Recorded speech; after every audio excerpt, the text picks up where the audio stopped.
Мен bir бизнесменнің окуясын айтып берейин сиздерге. Бул жака умрага келет. Умрага келип ушундай эрмек устаздардын баяндарын угат. Ушундай бир чоң устаз менен келет. Келгенден кийин 3 күн ыйлап жүрдү.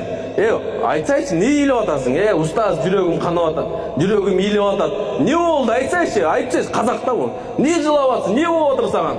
Айтат, устаз, менде бардыгы бар дейт. Менде акча бар, менде бийлик бар, менде завод бар, кааласам учам, каалаганымды кылам.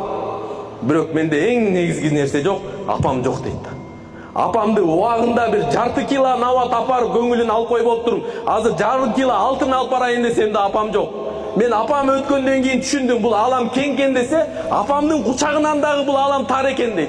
Канчалар апасы менен келет дейт. Апам 3 күн бою түшүмө кирди дейт. Балам, мен сени сагындым деп апама жете албайм. Бардык нерсени бергенге дайыммын дейт.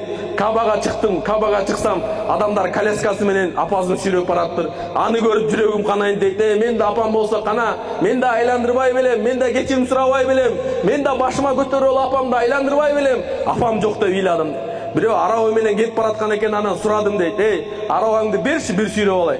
Сүйрөп кетип баратканда мен жан дүйнөм кысты дейт. Акма, сенин да убактың бар эле го. Сенин дагы мүмкүнчүлүгүң бар эле го. Сенде дагы возможность бар эле го. Эми сен апаң өтүп кеткенден бирөөнүн апасын сүйрөгөнгө зар болуп калдыңбы?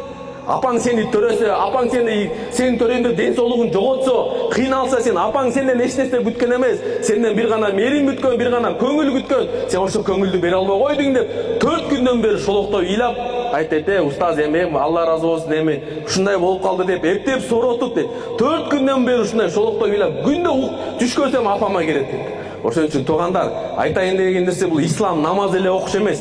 Ислам бул хач эле кылып коюш эмес. Ислам бул умра эле кылып коюш эмес, туугандар. Ислам бул пайгамбарыбыз кандай көргөзүп кеткен бактылуулуктун формуласы ошодо да.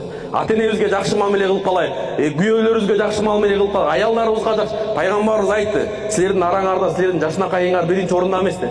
Байлык, бийлиги барыңар жакшы биринчи орунда эмес деп. Силердин эң жакшыңар аялыңарга жакшы мамиле кылган.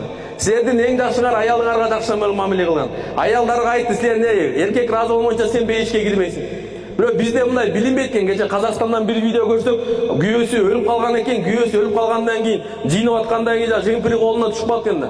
Жемпирин жыттаса күйөөсүн жыты жыттанат.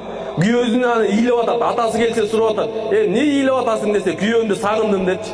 Караңыз, сиздин күйөөңүз дагы сизге мындай бир сүйүү болду өчүп калышы мүмкүн, бирок күйөөңүз өлүп калсачы, башка бирөө сизге күйөө болуп бербейт да. Бизде кыргызда ушундай экен, сыйлаш үчүн биз айтты, өлүп бериш керек экенбиз да, өлүп жокоп кетиш керек экен, анан кийин сыйлайт экен да, ага чейин баркын билбейт экенбиз да биз. Кече бир Пакистандан видео көрдүк, бирөө ушундай 3 баласы менен бир кабырга барган, кабырда барса, аялы өлүп калган экен. Кичикей балдар эми түшүнбөйт да, апа чык деп жанагы кабырды кучактап ыйлап атат. Эркек дегенчи канча күчтүү болгон менен аял өтсө эркектер сынып калат экен да. Жана Пакистанда аял токтоно албай эркек ыйлап атат да, караңыз. Биз аялыбыздан сулуу көрүнбөй төрөгөндөн ден соолугу кетип калышы мүмкүн, бирокчу аялыңызчы өлүп калган эмес, бир күнгө жок болуп кетсе чимпириңиз чыгып калат, балаңызды бага албайчы. Ошондой эмеспи? Өзүбүз көзүбүз менен көрдүк го. Ошон үчүн аялдарыбызды сый, урматты ушул жерден алып кетиш керек экенбиз, туугандар. Мындай сөз бар экен, акын айткан экен. Көңүлүмдү алсаң, өмүрүмдү бергенге дайынмын. Көңүлүмдү ооруттуң, жүрөгүмдү жараладың, сөздөрүң жүрөгүмдү талкалады. Эми сен мен көңүлүмдү эмес, сен өмүрүңдү берсең дагы көңүлүмдү ала албайсың дейт. Караңыз, сен да айт, сен мен көңүлүмдү алсаң, мен сага өмүрүмдү бергенге дайын элем. Бирок көңүлүмдү ооруттуң, көңүлүмдү жараладың. Сен эми өмүрүңдү берсең дагы, жашооңду берсең да сен менин көңүлүмдү ала албайсың. Көңүлүм калып калды дейт. Бул дагы сөз каяктан чыкты десеңиз, караңыз, пайгамбарыбыз айткан экен. Каба, сен кандай бийиксиң, сен кандай жыттуусуң. Бирок сага караганда бир мусулмандын каны, жаны, аброю, көңүлү өйдө турат.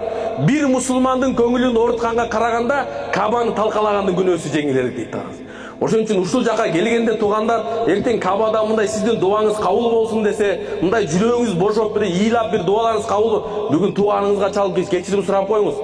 Жакындагыларыңызга кечирим. Ислам ушул экен. Сиз умрага кеткенден низап деле сиңдиңизге чалып калдыңыз да, 10 жылдан бери чогуу экөөбүз чогуу бир чогуу жүрдүк, апамдын колуна чөгөстүк, мен умрага келдим. Эгер сени капаланткан болсом деп бир кечирим сурап көрүңүзчү. Ошентип айтып атканда сиз өзүңүз да ыйлайсыз да. Көзүңүз да ыйлайт, жүрөгүңүз да ыйлайт да. Ана сиздин умраңыз кабыл болот. Ана сиздин жүрөгүңүз кеңейет. Ана сиз Алла менен жакындайсыз да. Болбосо кыйын мындай туристтерде болуп эле барсаңыз, гостиница Дубайдагыдай эле бул, мындай барсаңызчы. Бул жакта гостиница Хилтон. Хилтон кимдин аты билесизби? Замзам Пулман мындай эле жазылып турат. Мындай эле бир Дубайда эле жүрүп калгандай болуп каласыз да. А болбосо караңыз, бул ыйык жер, бул пайгамбарыбыз төрөлгөн жер, бул Куран түшкөн жер, бул жерде бир намазыңыз 100 миңге жүрөт караңыз. Пайгамбарыбыздын көз жашы ушул жерде түшкөн жер. Пайгамбарыбыз ушул жерде ыйлаган, ушул жакта төрөлгөн. Сиз ошондой жакка кетип барасыз. Бирок неге таасирленбей атасыз? Неге келгенде сиз мындай башка жакта жүргөндөй эле болуп атасыз? Себеби бизде Кабанын касиетин жүрөгүбүздө жок экен да. Кабанын касиети, сый урматы жүрөгүбүздө болгондо биз башкача жүрмөкпүз да.